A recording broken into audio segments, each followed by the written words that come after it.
The present perfect tense. If you look at a sentence like this, I have eaten cockroaches several times in my life, you can see that there are three words that are underlined. I have eaten.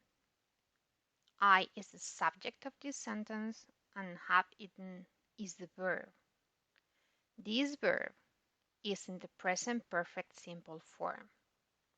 So, how do we form the present perfect tense?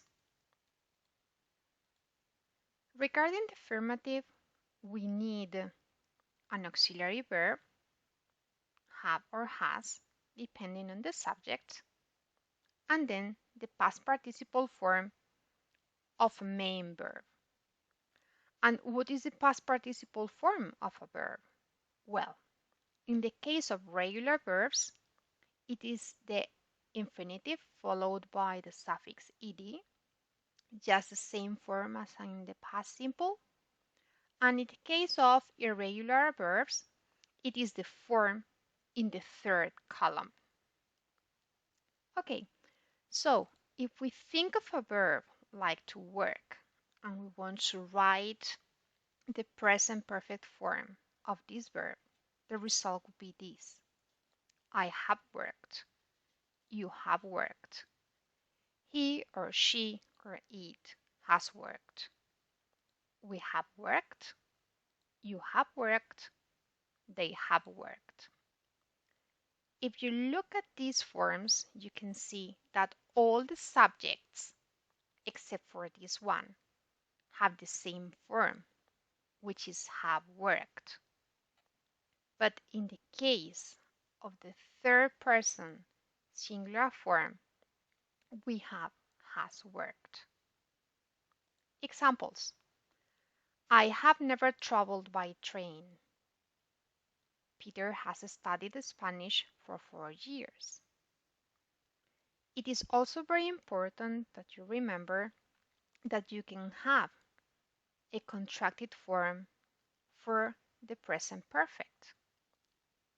This is possible when the subject is a personal pronoun like I, you, he, she, it, and so on.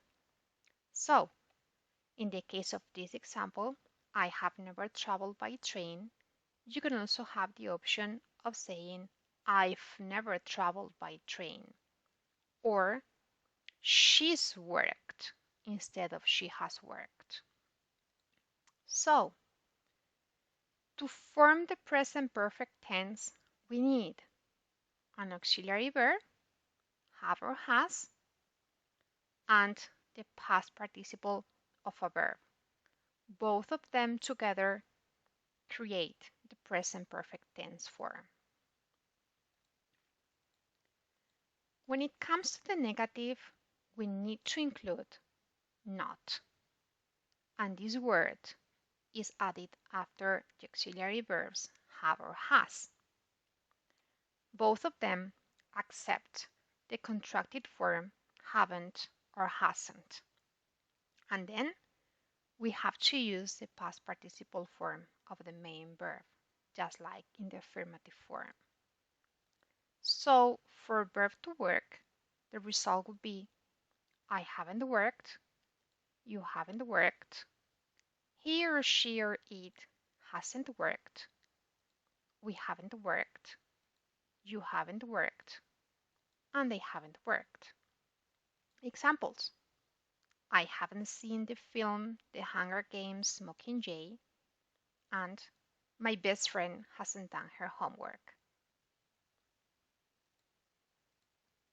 Finally, when it comes to questions, the interrogative form, the most important thing that you must remember is that there is an inversion of the elements. So, we need again auxiliary verbs have or has and the past participle, but in this case, we must change the order of the subject and the auxiliary verb. So, the result would be have or has, the subject, and then the past participle form of the main verb. Have I worked? Have you worked? Has he or she or it worked? Have we worked? Have you worked? Have they worked? Remember, very important, verb, subject, verb. Auxiliary verb followed by the subject, followed by the verb in the past participle form. Example, have you come to school by car? If you have a question in the present perfect form, you can answer it with a long complete answer, but you can also use a short answer, which is also a complete answer in itself. So you can say, yes, I have, to that question. And in this case, please remember that you can't use contracted forms. You have to say, yes, I have. It is not possible to say, yes, I've. And if you want to answer to this question in a negative form, you will say, no, I